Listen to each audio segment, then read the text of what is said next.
ನೋಡಿ ಫ್ರೆಂಡ್ಸ್, ಇವತ್ತು ನಮ್ಮ ಮನೇಲಿ ಕರ್ಮೀನ್ದೆ ಕಾರ್ಬಾರು, ಕರ್ಮೀನ್ ಖಾರ ಮಾಡೋಕ್ಕೆ ರೆಡಿ ಮಾಡ್ತಾ ಇದ್ದೀನಿ. ಖಾರ ಅಂದರೆ ಕೆಲವ್ರು ಗೊತ್ತಿರಲ್ಲ. ಊರಿಗೆ ಫೋನ್ ಮಾಡಿ ನಿಮ್ಮ ಅಜ್ಜಿಗೋ ನಿಮ್ಮ ಅಮ್ಮನ ಹತ್ರನ ಕೇಳಿ ಹೇಳ್ತಾರೆ. ಈ ಸಾರಲ್ಲಿ ತಿನ್ನೋಕ್ಕೆ ಬೇಜಾರು, ಅಯ್ಯೋ ಯಾರಪ್ಪ ತಿಂತಾರೆ ತಿಂದು ಸಾರಲ್ಲಿ ಅನಿಸ್ಬಿಡುತ್ತೆ. ಆದರೆ ಈ ಖಾರಗಳಲ್ಲಿ ಎಷ್ಟು ದಿನ ತಿಂದರೂ ಬೇಜಾರಾಗಲ್ಲ. ನಾನು ಜಾಸ್ತಿ ಸಾರು ಮಾಡೋದಕ್ಕಿಂತ ಖಾರ ಮಾಡೋದೇ ಜಾಸ್ತಿ. ಈ ಮೂಲಂಗಿ ಖಾರ, ಬದನೆಕಾಯಿ ಖಾರ, ಹೀರೆಕಾಯಿ ಖಾರ, ಈ ಕರ್ಮೀನ್ ಖಾರ ಈ ಥರ ಮಾಡ್ತಾಯಿರ್ತೀನಿ.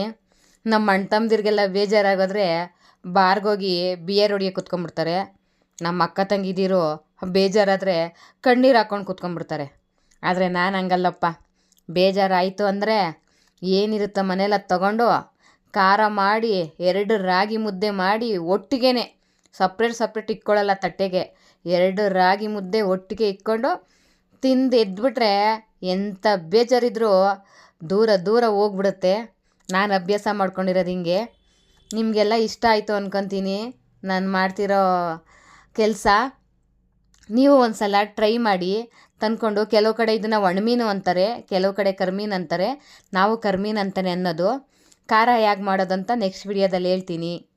ನೀವೊಂದು ಸಲ ಮಾಡ್ಕೊಂಡು ತಿಂದು ನೋಡಿ. ಎಲ್ಲರಿಗೂ ಒಳ್ಳೆಯದಾಗಲಿ.